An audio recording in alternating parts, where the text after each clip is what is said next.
जो सीबीआई है, ईडी है, वो सरकार के तोते की तरह है। मोदी जी जितना झूठ बोलते हैं, शायद किसी भी प्राइम मिनिस्टर ने देश की जनता से इतना झूठ नहीं बोला है। झूठ पर देश चल रहा है बिल्कुल झूठ पर देश चल रहा है। कौन सा झूठ? तो सरकार को फिर ऐसा कहने की जरूरत नहीं है ये मोदी जी की सेना है। क्या ना, मोदी जी ने अपने मन की बात बोलते हैं, देश की जनता की मन की बात नहीं आज सुनते तो भी- और अपने ईडी और सीबीआई का डर दिखाकर लोगों का मुंह बंद करते हैं। यहाँ पे झूठ की बुनियाद पर, धर्म और जाति की बुनियाद पर सत्यपाल मलिक अभी इनके बहुत चहीते थे और जैसे ही उन्होंने इनकी सच्चाई बताने का काम किया तो गहली उनके पास में सीबीआई का नोट कि देश में रहना है तो जय श्री राम कहना होगा। अमों की राजनीति है, ये सरासर गलत है, एक देश के लिए नहीं होना चाहिए। नमस्कार, मैं दामिनी शर्मा। सजग भारत ने एक बार फिर से आप सभी का स्वागत करते हैं और सबसे बड़ी खबर जो है सत्यपाल मलिक को लेकर, सीबीआई का समन सत्यपाल मलिक को भेजा गया जिसके बाद उनकी अब पेशी होनी है और सीबीआई का समन भेजा गया किसी बीमा स्कैम को लेकर और लगातार विवादों में चल रहे हैं सत्यपाल मलिक। कल जंतर मंतर भी पहुंचे हैं, लगातार अपनी बातें सामने रख रहे हैं और अभी भी उसी चीज पर अड़िग हैं कि हाँ, पुलवामा जो खुलासा उन्होंने किया है उसी चीज पर अड़िग हैं, जो खुलासे पर जो उन्होंने अपने बयान दिए। इसी मुद्दे पर बातचीत करने के लिए आज एडवोकेट सुजीत सम्राट हमारे साथ मौजूद है। पेशी होनी है। सबसे पहला सवाल, आप एडवोकेट है, मैं यही पूछना चाहूंगी कि इतने सालों तक अगर सीबीआई वहां तक नहीं पहुंची सत्यपाल मलिक तक, ये 4-5 दिन के भीतर भीतर सीबीआई भी पहुंच जाती है, खाप पंचायत का उन्हें समर्थन भी मिल जाता है, इतनी जल्दी ये सारा प्रोसेस कैसे हो गया? देखिए, सरकार जो चाहती है इस देश में वो हो जाता है। जो सीबीआई है, ईडी है, वो सरकार के तोते की तरह काम करती है और जब सरकार बैकफुट पर होती है, अब सत्यपाल मलिक के जो बयान आया है, सरकार बैकफुट पर है, उन्होंने इनकी सच्चाई खोल दी है। और जो सत्यपाल मलिक ने जो कहा है कि जो 40 नौजवान, जो 40 जवान जो मरे हैं, वो 40 नौजवान हमारी गलती से मरे हैं, भारत की सरकार की गलती से मरे हैं। अगर भारत की सरकार उनको अगर हेलीकॉप्टर प्रोवाइड करती तो वो नहीं मरते। और जो वहाँ से निकल कर जा रहे थे, उस रोड पर जो एक रास्ते हैं, उन रास्तों पर कोई भी ऐसी सुरक्षा नहीं थी जिनसे कि उनकी सुरक्षा करी जाए। पहले से ये अंदेशा था, पहले से ये इनपुट थी कि भाई इन पर आक्रमण किया जा सकता है, मगर सरकार ने लापरवाही की और सरकार की लापरवाही से वो 40 लोगों। सत्यपाल मलिक ने तो चलिए ये बात मान ली है, पर सरकार कब इस बात को मानेगी? सबसे बड़ा सवाल यही है ना। अफसोस तो यही कि सरकार किसी बात को मानती नहीं है, सरकार झूठ बोलती है। मोदी जी जितना झूठ बोलते हैं, शायद किसी भी प्राइम मिनिस्टर ने देश की जनता से इतना झूठ नहीं बोला है। झूठ पर देश चल रहा है। बिल्कुल झूठ पर देश चल रहा है। कौन सा झूठ बोला है जिस पर देश कहा कि 15-15 लाख रुपए मिलेंगे, क्या एक भी पैसा मिला? वो तो क्लियर कर दिया था ना बात। उन्होंने बोला कि काला धन आएगा, काला धन तो आया नहीं, सफेद धन और चला गया यहाँ से। उनके जो दोस्त हैं देश के पैसे को लूट कर लेके जा रहे हैं, तो वो उन्होंने झूठ बोला। उन्होंने बोला कि 100 स्मार्ट सिटी बनाएंगे, क्या एक भी स्मार्ट सिटी बनी? क्या कोई स्मार्ट सिटी नहीं बनी है। उन्होंने कहा कि बुलेट ट्रेन आएगी, क्या बुलेट ट्रेन आया इस देश के अंदर? नहीं आया। अपने मन की बात बोलते हैं, देश की जनता की मन की बात नहीं सुनते। 100 भी मन की बात हुई है उनकी। देखिए, जब 100 मन की बात कर चुके हैं और एक रचा जा रहा है इतिहास उस चीज को लेकर। देखिए, जब विपक्ष उनसे कोई सवाल पूछते हैं, जब अडानी पर सवाल पूछते हैं, जेपीसी की बात करते हैं कि जॉइंट पार्लियामेंट कमेटी बननी चाहिए, तो प्रधानमंत्री चुप लगा जाते हैं। जब पूछते हैं प्रधानमंत्री से कि पीएम केयर फंड में कितना पैसा आया था, बताइए देश की जनता को, तो चुप लगा जाते हैं। 10,000 करोड़ रुपया आया तो देश की जनता को बताते क्यों नहीं है कि किस किस से पैसा आया, कितनी जो 57 कंपनी, सरकारी कंपनियां, उनसे पैसा आया, वो कहाँ गया? तो प्रधानमंत्री जी विपक्ष के सवालों का जवाब नहीं दे पाते हैं और अपने ईडी और सीबीआई का डर दिखाकर लोगों का मुंह बंद करते हैं। जो लोग मेहनत से, हिम्मत से अपनी बात को रखते हैं, देश की जनता से मोहब्बत करते हैं, देश के नौजवानों से मोहब्बत करते हैं, देश के किसानों से मोहब्बत करते हैं, देश को जो बचाना चाहते हैं, इनके झूठे राष्ट्रवाद से वो लोग देश की जनता को बताते हैं कि देश के अंदर चल क्या रहा है। ऐसे ही इसी एपिसोड में सत्यपाल मलिक ने भी बताया है कि देश की जनता गुमराह ना हो। जो 40 नौजवान मरे थे और वो हमारी सरकार की गलती से मरे थे और मोदी जी जितने ईमानदार लोग समझते हैं, उनकी नज़र में इतने ईमानदार नहीं है। उन्होंने सीधा सीधा बोला है। मतलब झूठ की बुनियाद पे ही डंके बज रहे हैं। झूठ की बुनियाद पर, धर्म और जाति की बुनियाद पर। ये देश जाति प्रधान देश है।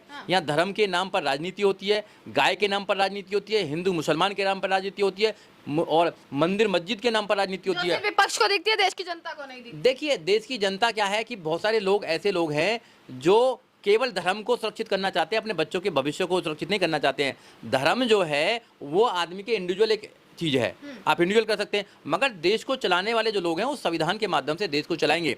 संविधान ये कहता है कि देश सेकुलर स्टेट है, यहाँ सारे लोगों के चीज़ें हैं वो मानी जाएंगी, चाहे वो हिंदू है, मुसलमान है, सिख है, पारसी है, बुद्ध है, जो भी है वो अपनी इच्छा से अपना काम करेंगे, मगर सरकारें थोपना चाहती हैं कि देश में रहना है तो जय श्री राम कहना होगा।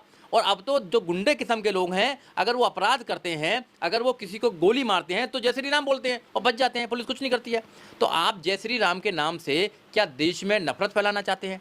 क्या इस देश में भाईचारे को खत्म करना चाहते हैं? जो संविधान में समता, मैत्री, भाईचारे की बात है, क्या उसको खत्म करना चाहते हैं आप देश को लेके कहाँ जाना चाहते हैं? आप ना तो एजुकेशन की बात करेंगे, ना आप रोजगार की बात करेंगे, ना लॉ एंड ऑर्डर की बात करेंगे, ना आप महिला सुरक्षा की बात करेंगे।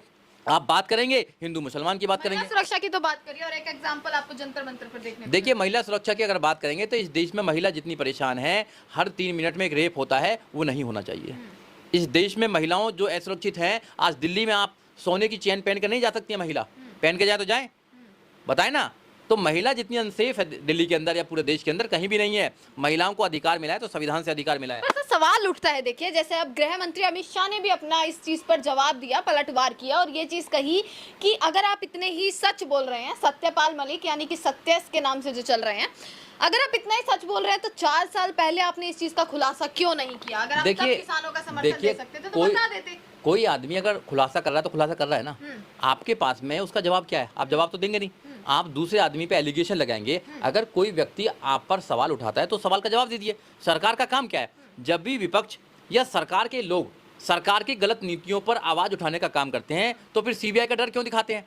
सीबीआई के नोटिस क्यों भेजते हैं? ईडी के नोटिस क्यों भेजते हैं? झूठी एफआईआर क्यों करते हैं? एनएसए क्यों लगाते हैं? यूएपीए क्यों लगाते हैं? जेल में भेजते क्यों हैं? झूठी एफआईआर क्यों लगाते हैं? यही तो सोचने की बात है ना। सत्यपाल मलिक अभी इनके बहुत चहीते थे और जैसे ही उन्होंने इनकी सच्चाई बताने का काम किया तो गहली उनके पास में सीबीआई का नोटिस आ जाता है। तो क्या आपको लगता नहीं है दाल में कुछ काला है? मतलब जो विरोध करेगा वहां सीबीआई ईडी पहुंचेगी। ये जो विरोध करेगा, झूठी एफआईआर करी जाएंगी, ईडी और सीबीआई पहुंचे जाएंगे, जेल में डाला जाएगा उनको।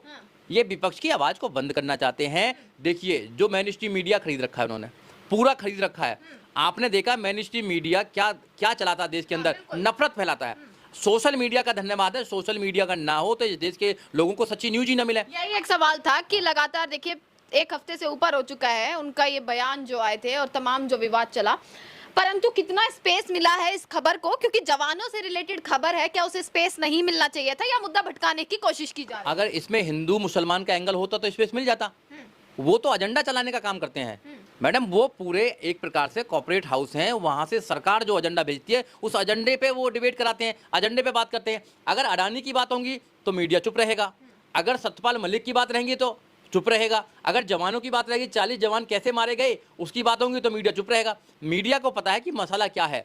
ऊपर से उनके आका कहते हैं कि इस पर डिबेट कराइए, 2 मुसलमान 2 हिंदू पकड़िए, लड़ाई कराइए और उसका फिर अब बेनिफिट लीजिए चुनावों में। तो सिर्फ चुनावों की राजनीति है, ये सरासर गलत है। एक देश के लिए नहीं होना चाहिए। एक देश के आने वाली जनरेशन को ये नफरत के अंदर पैदा कर रहे हैं। कह रहे हैं किसानों के आंदोलन के बाद अब कहीं ना कहीं जवानों से, सेना से भी खिलवाड़ हो रहा है, यानी उसमें भी राजनीति घुस आई है। देखिए, बिल्कुल राजनीति है, होनी नहीं चाहिए। देखिए, प्रधानमंत्री जब सेना के नाम पर वोट मांगते हैं कि 40 शहीदों के नाम पर मुझे वोट दो, मैं उसका जवाब दूंगा, तो प्रधानमंत्री जवाब दिया तो शर्म आनी चाहिए ना प्रधानमंत्री को। जवाब दिया तो जवाब क्या तो- हुआ पाकिस्तान में? उसको भी गलत ठहरा तो देंगे। देखिए, पाकिस्तान ने मारा होगा मैं मानता हूँ, मगर हमारी गलती से मारे हैं। उनके ही नेता सत्यपाल मलिक, उनके द्वारा बनाए हुए वो राज्यपाल थे, उनके नेता हैं वो आज कह रहे हैं कि जो 40 जवान मरे हैं वो हमारी गलती से मरे हैं, सरकार की गलती से मरे हैं। अगर सरकार चाहती तो उनको बचाया जा सकता था, उस पर सरकार क्यों नहीं बोल रही है? तो वो ऐसे नहीं किसी और की गलती से मरे हैं, 40 लाल मरे हैं, किसी के शहीद हुए हैं सारे। और वो तो सभी परिवार वाले जो हैं जांच की मांग कर रहे हैं। क्या जांच होगी जांच? बिल्कुल जांच होनी चाहिए, मगर जांच नहीं होगी उसकी। आप तो एडवोकेट है, आप तो बता पाएंगे अगर जांच होती है किस प्रकार का पूरा प्रोसेस रहता है या क्या मामले सामने देखिए, आते हैं? इसमें नेग्लिजेंस तो है ही। नेग्लिजेंसी का केस बनता है कि सरकार अगर किसी बात को नहीं मानते हैं, हमारे जवानों की शहादत ऐसे ही होती रहेगी, तो सरकार को फिर ऐसा कहने की जरूरत नहीं है ये मोदी जी की सेना है। कहा ना मोदी जी ने, कहा ना अमित शाह जी ने कि ये मोदी जी की सेना है। अब कुछ मोदी जी की सेना कहते, देश की सेना है, देश का संविधान है, देश का सुप्रीम कोर्ट है, देश की सरकार है। एक व्यक्ति की जब सरकार होने लगती है तो तानाशाह की तरफ देश जाने लगेगा। देश जाना चाहते नहीं चलेगा, देश कानून से चलेगा, सबके लिए बराबर का कानून दिया गया है। जब आप नफरत के नाम पर देश को बांटना चाहेंगे, जब आप रियल मुद्दों को हटाकर फेक मुद्दे आप प्लांट करने करेंगे, तो देश को कहीं ना कहीं गलत हाथों में है। देश की जनता को समझना चाहिए। अगर देश की जनता अब नहीं जागी तो बहुत देर हो जाएगी।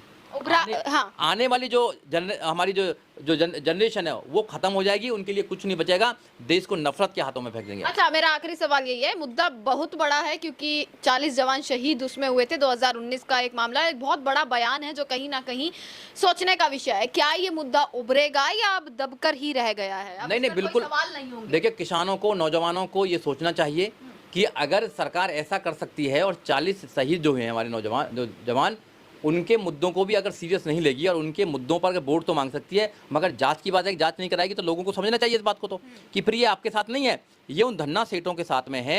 इस देश को फिर पूंजीवादी हाथों में देना चाहते हैं। इस देश की 95% जो जनता है वो भूखमरी से मरी हुई है।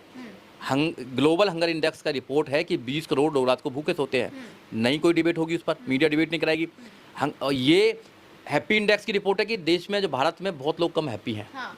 इतनी सारी इंडेक्स है और आप एक और इंडेक्स है, भूल गए आप, जिसमें पीएम मोदी नंबर बनाते हैं। नहीं, पीएम हाँ, कौन सा इंडेक्स है तो मुझे पता नहीं है, झूठ बोलने में आते होंगे नंबर 1। अच्छा। वो इंडेक्स होगा तो मुझे तो नहीं पता कौन से में नंबर बनाते हैं। वो रैंकिंग नहीं याद रखी, नहीं, झूठ जिसमें विरोध हो सकता है वो रैंकिंग आगे रहेगी। में नंबर बनाएंगे, अगर वो रैंक रहेंगे तो उसमें भी झूठ बोलने में, जितना झूठ वो बोलते हैं देश में किसी नेता नहीं बोलता है। ये आप देखें ना, उनके वादे कौन कौन थे, उनके मैनिफेस्टो निकाल के देखिए आप। क्या देश के अंदर कोई भी ऐसी यूनिवर्सिटी है जो पूरे दुनिया को कम्पीट करती हो? कोई यूनिवर्सिटी का नाम बताइए आप देखिए कोविड में क्या करा इन्होंने। कोविड में भी हिंदू मुसलमान करा था इन्होंने कि मुसलमानों ने कर दिया है। मरकज का जब केस बताया था कि भैया मुसलमानों ने कोविड कर दिया, तो इनको तो हिंदू मुसलमान चाहिए। जो सरकार सिर्फ धर्म के नाम पर चल रही है, उसको कुछ नहीं करना, तो वो सरकार के नेता कैसे अच्छे हो सकते हैं? वो तो देश को लूटने का काम कर रहे हैं। यहाँ से लोग लूट लूट कर लेके जा रहे हैं, मगर मंत्री जी हैं और प्रधानमंत्री जी चुप बैठे हुए हैं, वो कुछ नहीं कहते हैं। तो क्या ऐसे प्रधानमंत्री देश के लिए ठीक हो सकते हैं? और जो मुख्यमंत्री मट्टी में मिलाने की बात करते हैं, गर्मी निकालने की बात करते हैं, गोली की बात करते हैं, वो कैसे मुख्यमंत्री हैं? जब उन्होंने मुख्यमंत्री की शपथ ली थी तो संविधान की शपथ ली थी कि मैं किसी से द्वेष भावना नहीं रखूंगा, मैं न्यायप्रिय शासन चलाऊंगा। ये न्यायप्रिय शासन है क्या? तो माफियाओं को ही तो मिला रहे हैं मिट्टी में, इतना क्या दुख दर्द? नहीं, मुझे लोग तो कह रहे हैं बहुत बढ़िया हुआ। देखिए, मुझे माफियाओं से कोई भी हमदर्दी नहीं है। हाँ। मुझे गुंडों से कोई हमदर्दी नहीं है। मुझे जब आप कानून का मजाक उड़ाते हैं, आप कानून का जब मजाक उड़ाते हैं, तो देखिए कानून में आम आदमी विश्वास करता है। अगर कानून को आप कमजोर करेंगे तो आम आदमी को फिर कहीं से न्याय नहीं मिलेगा। आप जिस पुलिस को आप पुलिस राज बनाना चाहते हैं, पुलिस के नाम पर आप गोली चलाने का काम करते हैं, वो पुलिस किसी की सगी नहीं है। वो पुलिस आपको, आम आदमी को लूट लेगी, एफआईआर तक नहीं करती है पुलिस। हम रात दिन देखते हैं आपको।